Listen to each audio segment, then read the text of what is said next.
Hi friends, welcome back to Vijis School Cooking. எல்லாரும் எப்படி இருக்கீங்க? சேஃபாக இருக்கீங்களா? இன்றைக்கி நம்ம சேனலில் நல்ல காரசாரமான நண்டு குழம்பு தான் பார்க்க போகிறோம். அதுவும் கிராமத்தில் எப்படி செய்வாங்களோ அதை மாதிரி செய்ய போகிறோம். ரொம்ப டேஸ்ட்டாக இருக்கும். ஸோ வீடியோ ஸ்கிப் பண்ணாமல் முழுவதுமாக பாருங்கள். இப்போ வாங்க இது எப்படி செய்யலான்னு பார்க்கலாம். நான் நண்டு எடுத்திருக்கேன்.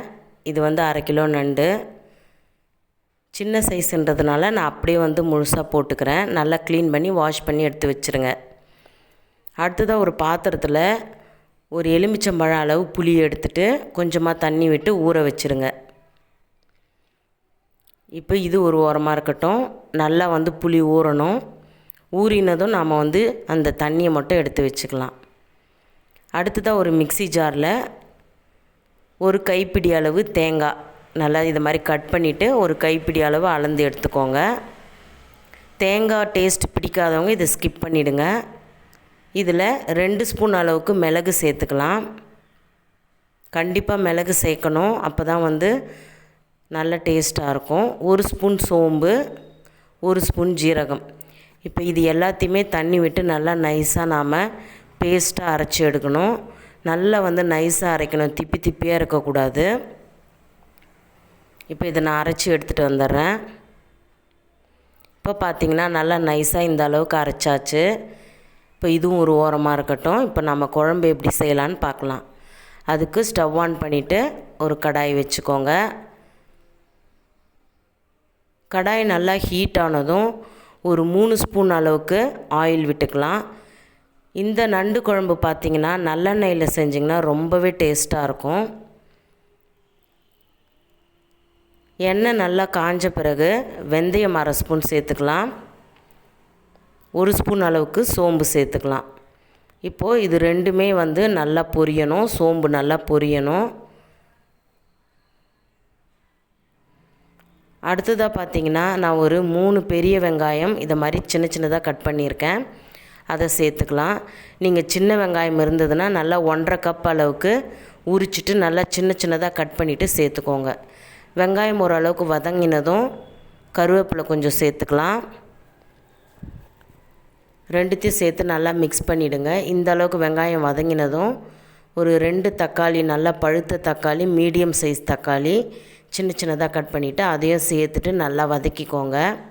இப்போ தக்காளி வதங்கிறதுக்கு உப்பும் ஒரு 1/4 ஸ்பூன் அளவுக்கு மஞ்சத்தூளும் சேர்த்துக்கலாம். நல்லா வதக்கிடுங்க. இந்த தக்காளி நல்லா மசிய வதங்கணும். அந்த தக்காளி தோல்லாம் நல்லா வதங்கணும். அதுக்கு நம்ம ஒரு 2 செகண்ட் மூடி வச்சுட்டு எடுத்து பாருங்கள். சிம்மில் வச்சுட்டு இப்போ பார்த்திங்கன்னா நல்லா வதங்கியிருக்கும். இப்போ நீங்கள் மீடியம் ஃப்ளேம்லேயோ ஹை ஃப்ளேம்லேயோ வச்சுக்கோங்க. இப்போ நான் காரத்துக்கு 2 ஸ்பூன் அளவுக்கு குழம்பு மிளகாய்த்தூள் சேர்த்துருக்கேன்.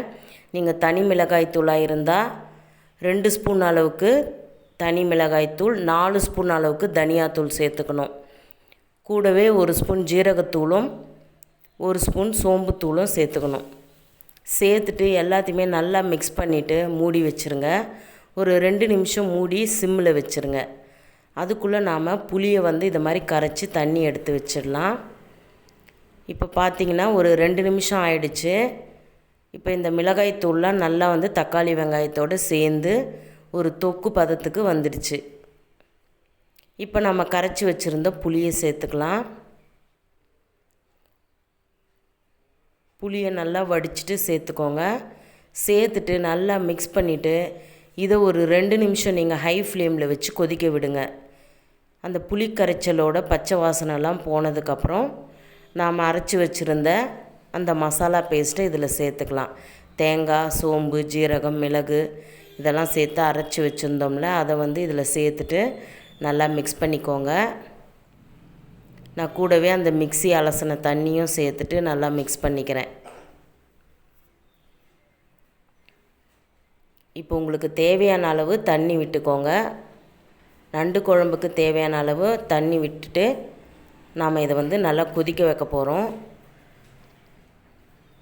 நான் இன்னும் கூட கொஞ்சம் தண்ணி விட்டுக்கிறேன். ஏன்னா நம்ம ஒரு 10 நிமிஷம் கொதிக்க விட்டு தான் நம்ம நண்டு போட போகிறோம். அதனால் இதை ஒரு 10 நிமிஷம் நீங்கள் மீடியம் ஃப்ளேமில் வச்சு கொதிக்க வைக்கணும். இந்த ஸ்டேஜில் உப்புலாம் இருக்கான்னு கரெக்டாக செக் பண்ணிவிட்டு உப்பு இல்லைன்னா உப்பு சேர்த்துட்டு ஒரு தடவை நல்லா கலந்து கொடுத்துருங்க.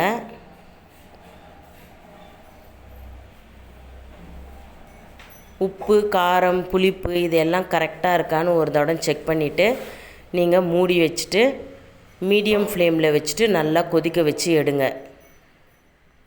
இப்போ பார்த்திங்கன்னா நல்லா கொதிக்க ஆரம்பிச்சிருக்கு.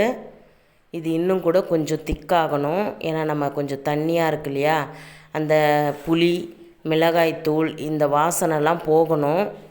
அதுக்கு நீங்கள் நல்லா இதை மாதிரி கொதிக்க விட்டு ஒரு 10 நிமிஷம் கழித்து பார்த்திங்கன்னா நம்ம விட்டதுக்கு கீழே தண்ணி வந்து சுண்டி இருக்கு நல்லா. இப்போ இந்த ஸ்டேஜில் நாம் வந்து நண்டு சேர்க்கலாம். நான் ஆல்ரெடி சொன்ன மாதிரி நண்டை வந்து நல்லா வாஷ் பண்ணிவிட்டு எடுத்து வச்சுருக்கேன். இப்போ நண்டை வந்து நாம் ஒன்று ஒன்றா அதில் வந்து குழம்புல சேர்த்துட்டு லைட்டாக கரண்டி வச்சு மிக்ஸ் பண்ணிவிடுங்க. ரொம்ப வந்து நண்டு போட்டதுக்கப்புறம் நம்மளால் கரண்டி வச்சு மிக்ஸ் பண்ணவே முடியாது. ஏன்னா வந்து எல்லாமே நண்டு அந்த இதுவாக இருக்கும். அதனால் வந்து இது மாதிரி லைட்டாக கலந்து கொடுத்துட்டு நாம் மூடி வச்சிடலாம். இப்போ நண்டு போட்டதுக்கப்புறம் ஒரு 5லேருந்து 6 நிமிஷம் வந்து ஹை ஃப்ளேமில் வச்சு கொதிக்க வச்சு எடுத்தாலே நம்ம குழம்பு ரெடி ஆகிடும். இப்போ குழம்பு பார்த்திங்கன்னா நல்லா கொதிக்க ஆரம்பிச்சிடுச்சு. இது ஒரு 5 to 6 நிமிஷம் நல்லா வந்து கொதிக்கணும். ஹை ஃப்ளேம்லேயே வச்சுடுங்க. நண்டு வேகிறதுக்கு ரொம்ப நேரம் எடுக்காது. இப்போ பார்த்திங்கன்னா நம்மளுடைய நண்டு குழம்பு சூப்பராக ரெடி ஆகிடுச்சு. நல்லா வந்து அந்த ஓரங்களில் எண்ணெய் பிரிஞ்சு வரும். அப்போ நம்மளுடைய குழம்பு வந்து ரெடி ஆகிடுச்சு நம்ம வந்து தெரிஞ்சுக்கலாம். இப்போ பார்த்திங்கன்னா தெரியும், அந்த சைடு ஓரங்களெல்லாம் வந்து எண்ணெய் பிரிஞ்சு நல்லா நம்மளுக்கு கிரேவியாக வந்திருக்கு. இது இப்போ தண்ணியாக இருந்தாலும் கொஞ்சம் ஆற ஆற நம்மளுக்கு குழம்பு நல்லா திக்காகி வந்துடும். தண்ணியாக இருக்குதுன்னு பார்க்காதீங்க. நம்ம தேங்காய் அரைச்சி ஊற்றிருக்கிறதுனால கொஞ்சம் நேரம் கழித்து தான் நம்மளுக்கு வந்து அந்த சூடு ஆறுனதுக்கப்புறம் நம்மளுக்கு திக்காக குழம்பு வந்துடும். நான் காட்டுறேன். ரொம்ப ரொம்ப டேஸ்ட்டாக இருக்கும். எந்த நண்டு வாங்கினாலும் இந்த ஸ்டெப்பில் நீங்கள் குழம்பு வச்சு பாருங்கள். கண்டிப்பாக வந்து உங்கள் வீட்டில் பாராட்டுவாங்க. மிஸ் பண்ணாமல் உங்கள் வீட்டில் நீங்கள் செஞ்சு பாருங்கள். இப்போ பார்த்தீங்கன்னா நம்மளுடைய குழம்பு வந்து கிரேவி கன்சிஸ்டன்சிக்கு வந்துடுச்சு. நான் ஒரு 15 நிமிஷம் ஆற வச்சு எடுத்து காட்டுறேன். இப்போ பார்த்தீங்கன்னா தெரியும். இப்போ நீங்கள் இதை சூடான ரைஸ்க்கு நீங்கள் சர்வ் பண்ணி சாப்பிட்லாம். ஓகே ஃப்ரெண்ட்ஸ், கண்டிப்பாக இந்த வீடியோ உங்களுக்கு பிடிச்சிருக்குன்னு நினைக்கிறேன். உங்கள் வீட்டில் ட்ரை பண்ணி பார்த்துட்டு கமெண்ட்ஸில் எப்படி இருந்துச்சுன்னு என்கிட்ட ஷேர் பண்ணிக்கோங்க. அண்ட் இந்த வீடியோ பிடிச்சிருந்தா இதுக்கு ஒரு லைக் பண்ணுங்கள். உங்கள் ஃப்ரெண்ட்ஸ் ரிலேட்டிவ்ஸ்க்கு ஷேர் பண்ணி விடுங்க. மறக்காமல் நம்ம சேனலை சப்ஸ்கிரைப் பண்ணி பெல் ஐக்கானை கிளிக் பண்ணிக்கோங்க. நான் போடுற வீடியோ உங்களுக்கு அடுத்தடுத்து நோட்டிஃபிகேஷன் வரும். நீங்கள் பார்த்து என்ஜாய் பண்ணலாம். நெக்ஸ்ட் ஒரு வீடியோவில் சந்திக்கிறேன். until then bye from Vijis. Thanks for watching.